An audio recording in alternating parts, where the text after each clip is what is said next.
नमस्कार दोस्तों, केमिस्ट्री के मोस्ट इंपोर्टेंट क्वेश्चन देख लेते हैं जो कॉम्पिटिटिव एग्जाम में बहुत बार पूछे जाते हैं। फर्स्ट क्वेश्चन है, देखिए कंसेप्ट को समझिए। आपको ऑप्शन जो है 4 ऑप्शन में से सही ऑप्शन आप बराबर जो है वो चूज कर पाएंगे। देखिए the weight of 6.023 × 10⁻23 of carbon is. अब देखिए, अब आपको कार्बन का वेट पूछा है। कार्बन का वेट कितना है? वेट ऑफ 6.023 इतने कार्बन है, ठीक है, ऑफ कार्बन, तो उसका वेट कितना होगा। अब देखिए सबसे पहले तो आपको समझना होगा 1 मोल का concept. 1 mole is equal to होता है 6.023 × 10⁻23 एटम्स, आयंस या फिर मॉलिक्यूल्स, ठीक है, इतने एटम्स। अब कार्बन के एटम्स इतने हैं, जैसे कि हम बोलते हैं 1 डजन, 1 डजन यानी कितने बोलते हैं? 12। यानी अगर हम केले खरीदने जाते हैं तो बोलते हैं 1 डजन केला खरीद, 1 डजन केला दे दो, तो आपको 12 यानी 12 जो है वो केले दे देगा। उसी प्रकार 1 मोल की वैल्यू होती है इतने एटम, 6.023 × 10⁻23 जितने भी एटम्स है, आयंस है या फिर मॉलिक्यूल्स है, ठीक है। तो ये होगी 1 मोल की वैल्यू। अब 1 मोल इज इक्वल टू होता है जो भी एलिमेंट है उसका जितना एटॉमिक वेट होता है, जितना उसका एटॉमिक वेट होता है या फिर मास होता है, उसको बोला जाता है 1 मोल। और 1 मोल की वैल्यू होती है इतनी। अब यहाँ पे दी है कि कार्बन की संख्या है इतनी, यानी कितनी? 6.023 × 10⁻23 ग्राम, यानी ये कितना है? 1 मोल। तो इसका वेट कितना होगा? यानी हमें पता होना चाहिए कि कार्बन का वेट कितना है। तो कार्बन का वेट कितना है? 12 ग्राम। तो इसका वेट कितना होगा? 12 ग्राम। अगर यहाँ पे कार्बन की जगह नाइट्रोजन को दिया होता कि नाइट्रोजन के इतने एटम्स है 6.023, तो वो हो जाएगा उसका 1 मोल नाइट्रोजन का। तो नाइट्रोजन का वेट आता 14, क्योंकि नाइट्रोजन का कितना है वेट? 14, तो यहाँ पे आंसर आता 14। तो आपको ये कंसेप्ट समझ में आना चाहिए कि 1 मोल की वैल्यू है 6.023 × 10⁻23 और 1 मोल इज इक्वल टू होता है जितना उसका एलिमेंट का atomic weight and atomic mass होता है, वो उसकी वैल्यू होती है, वो उसका वेट होता है। समझ में आ गया? नेक्स्ट क्वेश्चन देखते हैं, which metal is used in spacecraft. अब स्पेसक्राफ्ट यानी जो स्पेस में भेजे जाते हैं उनके लिए कौन सा मेटल जो है वो यूज किया जाता है टू विथस्टैंड हाई टेम्परेचर। आपने देखा होगा कि जब भी स्पेसक्राफ्ट जाता है तो बहुत निकलती है, वहां से फायर निकलती है, तो वहां का टेम्परेचर जो है वो बहुत हाई होता है। तो उस हाई टेम्परेचर पे ऐसा मेटल यूज किया जाता है कि वो विथस्टैंड हो सके, वहां पे रह सके, उसको कोई इंजुरी ना हो वहां पे मेटल जो है, तो वो मेटल होता है गाइस टीआई। यानी टीआई यानी क्या होता है? टिटेनियम, जिसका एटॉमिक नंबर कितना है? 22। ये गाइस जो वॉर के इक्विपमेंट बनाए जाते हैं, वॉर के लिए जो इक्विपमेंट बनाए जाते हैं वो भी टिटेनियम से ही जो है वो बनाए जाते हैं मेनली। नेक्स्ट क्वेश्चन देखते हैं, iodine value is used to estimate. देखिए अब आयोडीन वैल्यू, सबसे पहले तो आपको पता होना चाहिए कि आयोडीन वैल्यू यानी क्या होता है। तो आयोडीन वैल्यू क्या होती है? नंबर ऑफ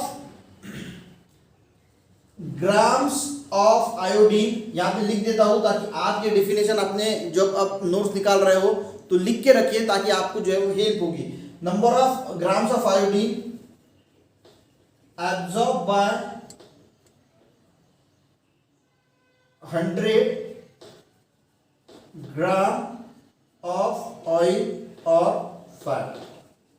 देखिए यहां पे क्या होता है? Number of grams of iodine absorb by 100 gram oil है। सबसे पहले आयोडीन वैल्यू को समझिए क्या होता है। आयोडीन वैल्यू क्या होती है कि अगर मान के चलो कि 100 ग्राम हमारे पास ऑयल है या फिर फैट है, तो उसको एब्जॉर्ब करने के लिए कितना आयोडीन लग रहा है।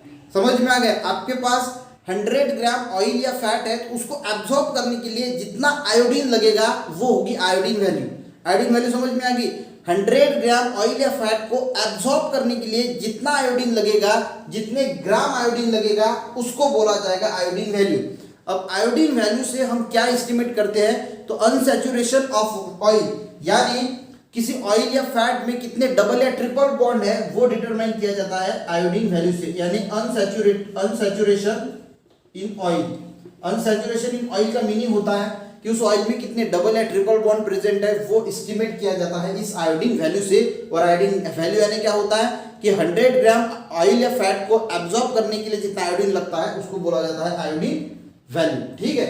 नेक्स्ट क्वेश्चन देखते हैं, एलिमेंट 106 डिस्कवर्ड बाय। अब देखिए एलिमेंट 106, अब गाइस जितने भी 92 एटॉमिक वेट जिसका यानी यूरेनियम का है, तो इसके ऊपर 93, 94, 95 ये सभी के सभी ट्रांस यूरेनिक एलिमेंट है, यानी जो है वो आर्टिफिशियली बनाया गया है, रेडियो एक्टिव एलिमेंट है। तो इसको जो है वो 92 से जिनका भी एटॉमिक वेट ग्रेटर है तो वो सारे के सारे उनको बोला जाता है ट्रांस यूरेनिक एलिमेंट। अब उनकी जो खोज की है वो की है सीबर्ग ने, और एक साइंटिस्ट थे जिन सीबर्ग जो है वो मेन है, एक मैकमिलन भी है और एक और साइंटिस्ट है, पर आपको इतना याद रखने की जरूरत नहीं। मेन जो है वो है सीबर्ग नाम के जो साइंटिस्ट थे, उन्होंने एलिमेंट 106 107 भी आता तो भी सीबर्ग ही होता, 108 आता तो भी सीबर्ग ही होता, क्योंकि 92 ये एटॉमिक वेट के ऊपर वाले जितने भी एलिमेंट है वो सीबर्ग ने जो है वो आइडेंटिफाई किए हैं। गाइस नेक्स्ट क्वेश्चन देखते हैं। नेक्स्ट क्वेश्चन है Rutherford scattering experiment prove the presence of. देखिए रुदरफोर्ड का स्कैटरिंग एक्सपेरिमेंट ने क्या प्रूव किया। अब सबसे पहले रुदरफोर्ड के स्कैटरिंग एक्सपेरिमेंट में रुदरफोर्ड ने क्या किया था, एक गोल्ड की थीन शीट ली थी, ठीक है, इसके ऊपर अल्फा पार्टिकल्स की बम्बार्डमेंट की थी, ठीक है। अब अल्फा पार्टिकल्स की बम्बार्डमेंट जब की थी तो कुछ वापस आए, कुछ चले गए, ऐसा कुछ हुआ था।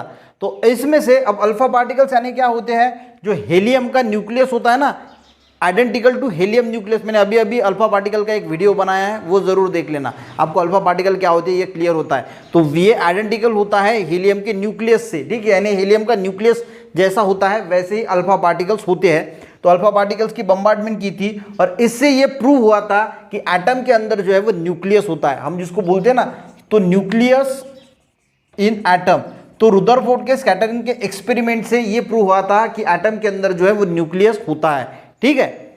नेक्स्ट क्वेश्चन देखते हैं। ये बहुत सही जवाब है, इसका बहुत सारे लोगों का आंसर पता भी हो सकता है या गलत आंसर पता होता है। देखिए गार्लिंग यानी जब हम गुल्ला करते हैं, जैसे देखिए नमक लेते हैं, पानी में नमक डालते हैं, जब हमारे गले में कुछ टॉन्सिल वगैरह हो जाता है, कुछ सूजन वगैरह आती है, तो हम गर्म पानी लेते हैं, उसमें थोड़ा सा नमक डालते हैं और गर ऐसा करते हैं, उसको गार्लिंग बोला जाता है। With the solution of table salt यानी table salt and namak is known as to provide relief for the sore throat because. तो वो हम क्यों करते हैं, तो वो जो हमारे गले में जो हम गुल्ला करते हैं, गुल्ला बोलते हैं उसको, जो नमक से करते हैं, तो वो किस लिए करते हैं। तो ये गाइस क्या होता है, देखिए जब हमें टॉन्सिल या फिर गले में कुछ होता है तो वहाँ पे इन्फ्लामेशन होता है। इन्फ्लामेशन यानी सूजन आती है। सूजन क्यों आती है, क्योंकि वहाँ पे जो वाटर है वो एक्यूमुलेट होता है थोड़ा बहुत, और वहाँ की वजह से वहाँ पे सूजन आती है। तो जब हम, बहुत सारे लोगों को लगता है कि वहाँ पे जो बैक्टीरिया होते हैं उनको किल करने के लिए हम नमक के गुल्ला करते हैं, पर ऐसा बिल्कुल नहीं है। इस बात को समझिए। तो यहाँ पे जो सूजन आती है तो पानी क्या करता है, जो नमक क्या करता है, नमक पानी को एब्जॉर्ब करता है। यानी आपने देखा होगा कि नमक जो है वो एटमॉस्फेयर का भी कभी कभी गीला हो जाता है, क्योंकि वो एटमॉस्फेयर में के जो मॉइस्चर होता है उसको एब्जॉर्ब करता है। तो जो वहाँ पे सूजन होती है, वहाँ का जो पानी होता है उस सूजन में जो इन्फ्लामेशन होती है थ्रोट में, वहाँ का जो पानी होता है वो उसको एब्जॉर्ब करती है और इन्फ्लामेशन को कम करती है।